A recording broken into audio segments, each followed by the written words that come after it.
हम 3D mensuration के कुछ मोस्ट इम्पोर्टेंट फैक्ट्स को देखेंगे जो हमारे एग्जाम के लिए मोस्ट इम्पोर्टेंट होते हैं। तो सबसे पहले फ्रस्टम की बात करें तो फ्रस्टम हमारा एक कोन से ही जनरेट होता है। अगर हम कोन को किसी पॉइंट पे कट कर दें सीडी पे एक प्लेन से तो एक फ्रस्टम जनरेट हो जाएगा, जिसमें पिंक और ब्लू वाली लाइन है टॉप और बॉटम, ये हमारा फ्रस्टम है। तो फ्रस्टम का वॉल्यूम जो होता है 1/3 pi H into R1² plus R2² plus R1 into R2 होता है। और CSA कर्व सरफेस एरिया की बात करें तो pi into R1 plus R2 into L होता है। स्लैंट हाइट जो होती है √H² plus R1 minus R2 का होल स्क्वायर होता है।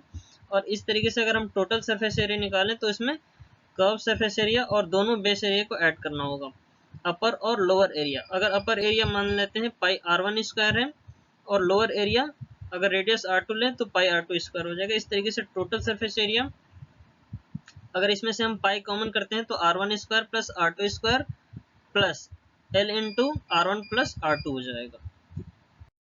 फ्रस्टम के कुछ फॉर्मूले का सिंप्लीफाइड प्रूफ की बात करें तो सबसे पहले अगर हम स्लैंट हाइट की बात करें तो सिंपली हम यहाँ पे पाइथागोरस थ्योरम अप्लाई कर सकते हैं। तो हमारे पास L equal to √H² plus R minus R का होल स्क्वायर हो जाएगा।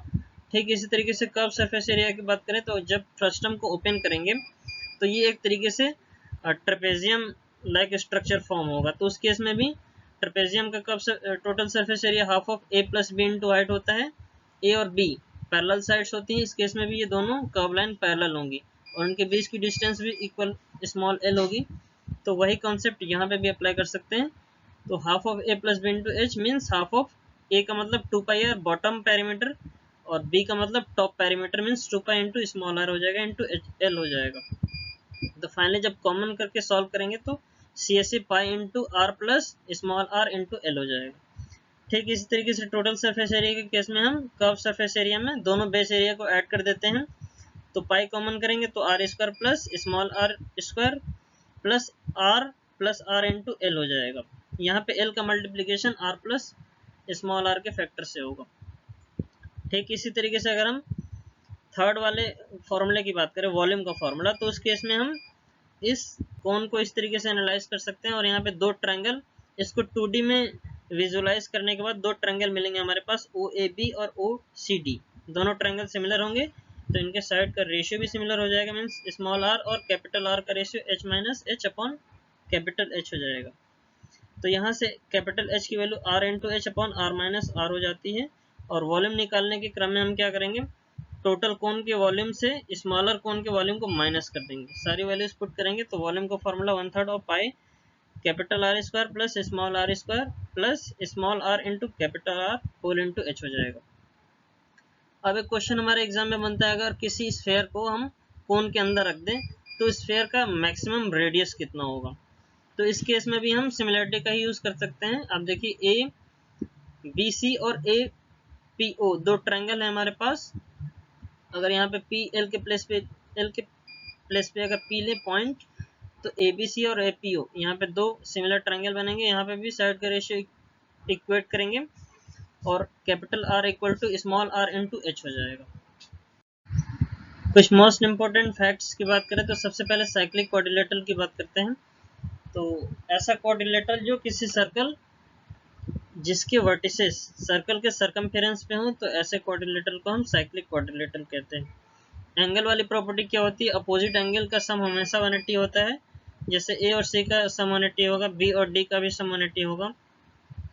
ठीक इसी तरीके से तीसरी प्रॉपर्टीज डायगोनल की होती है। डायगोनल का जो प्रोडक्ट होता है अपोजिट साइड के प्रोडक्ट का सम होता है means D1 into D2 equal to A into C plus B into D हो जाएगा। ठीक इस तरीके से लेंथ ऑफ कॉमन कॉर्ड की बात करें तो अगर दो सर्कल एक दूसरे को इस तरीके से इंटरसेक्ट करें कि वो एक दूसरे के सेंटर से पास हो रहे हैं तो वहाँ पे डेफिनेटली हर केस में एक राइट एंगल ट्रायंगल बनता है, सॉरी इक्विलेटरल ट्रायंगल बनता है। और उस केस में जो लेंथ ऑफ कॉमन कॉर्ड आता है √3 इंटू R आ जाता है। अगर हमें सर्कल की रेडियस पता है और दोनों सर्कल सेम रेडियस के होने चाहिए तो उस केस में पाइथागोरस थ्योरम अप्लाई करने के बाद length of common chord √3 into R आता है। पिटोट्स थ्योरम का क्या है, एक क्वाड्रिलेटरल ऐसा है जिसके इनसाइड एक सर्कल होगा और जो उस क्वाड्रिलेटरल के साइड को टच करता हुआ जाता है। तो उस केस में क्या होता है कि अपोजिट साइड का जो सम होता है वो एग्जैक्टली सेम होता है मीन्स AB और DC का जो सम होगा वो BC और AD के सम के इक्वल हो जाएगा। और फिर उसके बाद एक लार्जेस्ट सिलेंडर अगर हमें कोन के अंदर बनाना है तो उसकी रेडियस क्या होगी और उसकी हाइट क्या होगी। तो आप देखिए h की जो वैल्यू होती है r minus small r upon capital R into H होता है, और इस तरीके से स्मॉल r जो होगा 2/3 ऑफ कैपिटल R हो जाएगा, जहाँ पे स्मॉल r सिलेंडर का रेडियस है और कैपिटल R कोन का रेडियस हो जाएगा।